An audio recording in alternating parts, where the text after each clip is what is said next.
So hi everyone, today in this video I'm gonna develop another mental model that can be helpful for you, and what's gonna be that one? It's called the cultural lag model, how society struggles to catch up with change. This obviously is taken from the history and obviously is always with the perspective to helping you to take best decisions, since best decisions is based in having a good ability to perceive the reality. And so if you have these mental models that I've been looking and making videos about, obviously you're gonna have a higher probability to be a better decision making with each which so obviously by being better in decision making, being better so as a decision maker, you're gonna have a higher probability to get prosperity wherever it is the field that you're going to apply that decision making process. So I really expect you to help me by subscribing and afterwards seeing other videos to make you a better person. And then so today we're going to talk about these mental models. So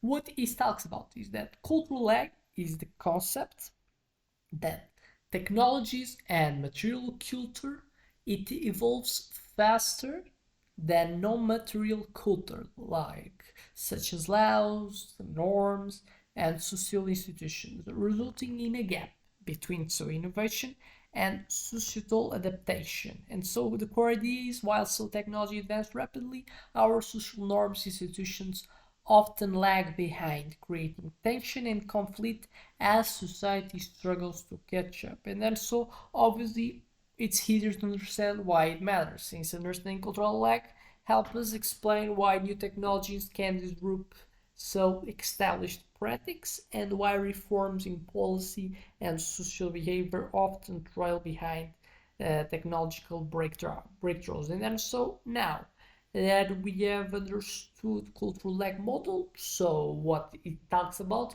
we could make it in going deeper so in understand so how it works. So the disparity between innovation and adaptation is one of the main takeaways that you can see. So we have the technological change, that innovations like the internet, the automobiles and the smartphones, they have revolutionized so our lives almost over the night. But the cultural and institutional change that has happened since the emergence of these specific technologies, and then some moments they're already established and that we're going evolving to even produce more type of spectacular type of things as EAs, robots that kind of behave as humans.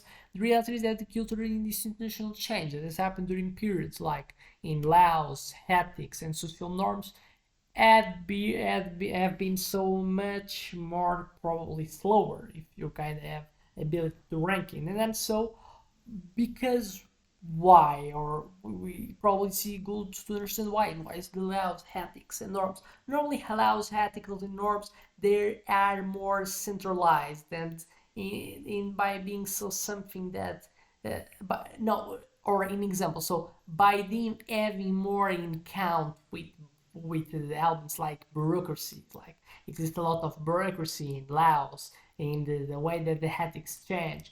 The reality is as well that it's difficult to change these law ethics since they are in the hands of some centralized powers that normally so these laws and ethics they matches their own needs, and then so they are like forces that fights the changes that these laws and ethics cause suffer. In comparison with innovation in internet, automobiles and smartphones, they are good for everyone. Why laws and ethics they tend so to kind of make it seems to be a trade-off. When I put allow, I'm probably benefiting someone, and I'm so creating bad things for other ones, and then so it exists more restriction. That's why the social type of changes they tends to be more difficult to so happen, because obviously so it's difficult to change beliefs. It's difficult to change the how many interests that rules so the way that people behave, while the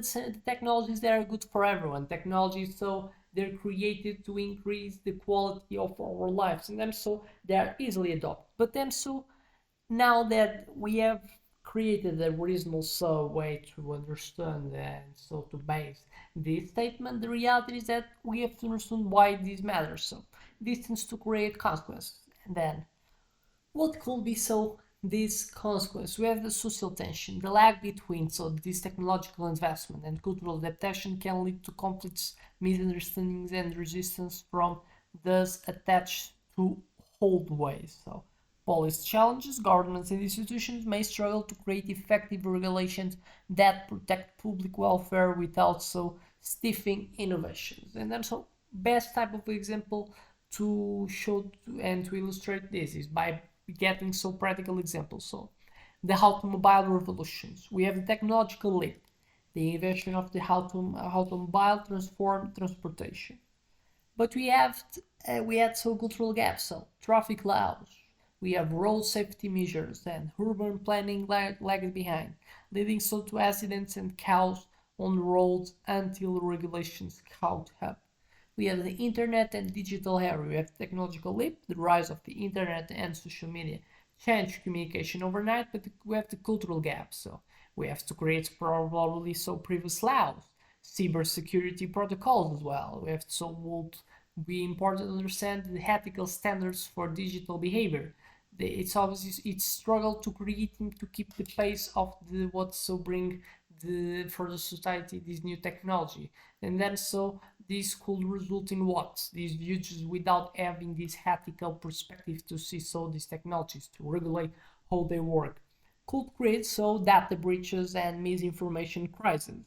We have as well other example, the Industrial Revolution, technological leap, the mechanization in factory systems, they spurred unprecedented economic growth, but we had a cultural gap, so the labor laws and workers' rights took time to develop. So first appeared the technology, later on it appeared other things as the labor laws and workers' rights, and that obviously it took time to develop, leading to what? To harsh working conditions and eventual social reforms. So the reality is technologies they tend to grow faster and then it's easier to implement these laws. These laws and ethics they kind of wait to prevent to prevent bad things that comes with the way that our society it's works, and then it's like a matter of we produce these laws based in the need to them being present. And the reality is that why what was the essence of the laws that exist today? Like you don't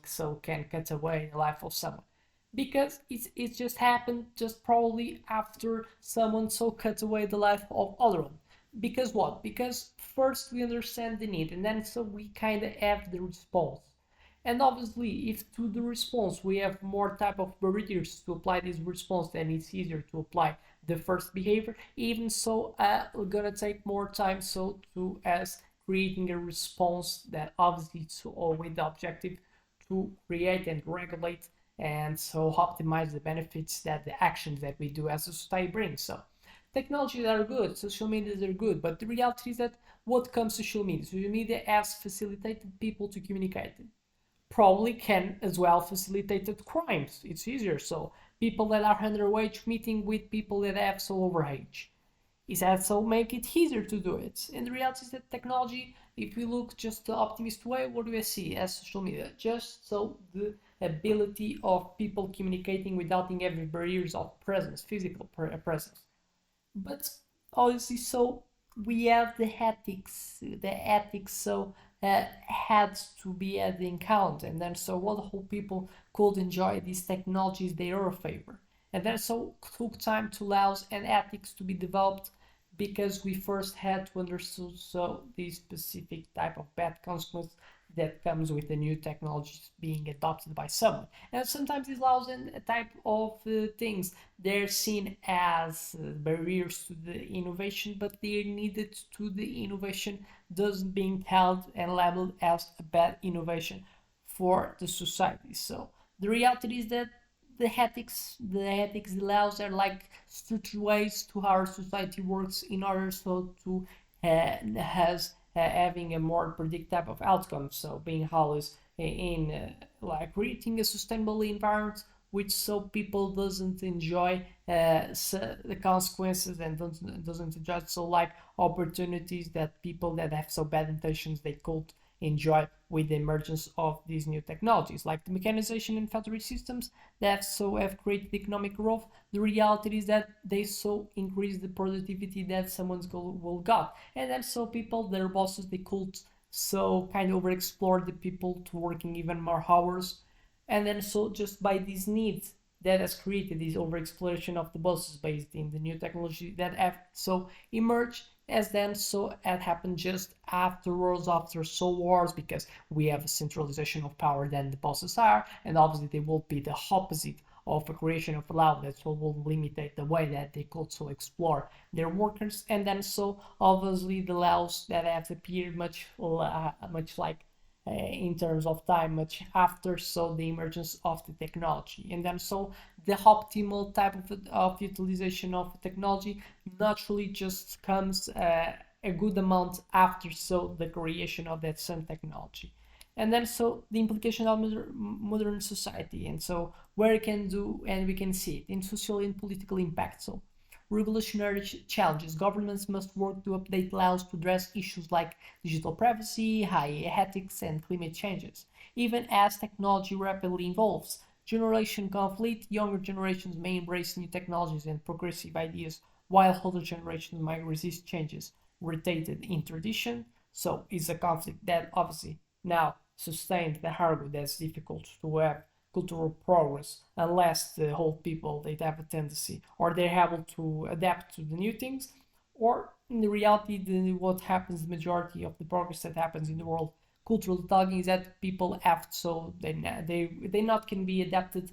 The size just stands by the by that whole people having so having reaching their last days of their lives, and so enter space for a new type of society that has more adaptability and flexibility to adopt so what could be the progress. And then so opportunities for innovation, proactive adaptation. Societies that anticipate cultural lag, they can implement educational and policy initiatives to smooth the transition between old and new paradigms. And that's something that we see today. We see the teachings of ideologies that are already prepared the generations for what the people want so the society to get worked on. And then so we have as well the resilient institutions, building flexible institutions that can evolve alongside technology, minimize so the negatives type of impacts of cultural lag. And then so what can be the way that we can so fight this cultural lag?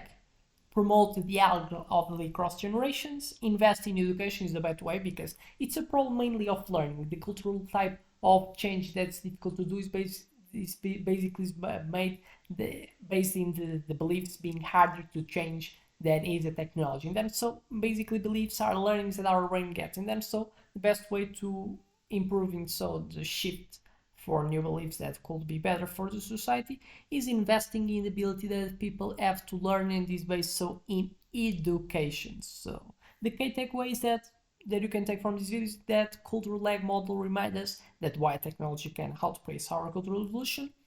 Understand these gaps allow us to proactively address its challenges, because they have to move towards kind of both and not just one of them specifically. So I expect these videos help you to make you a better person, to gain new insights, and see you in the next one.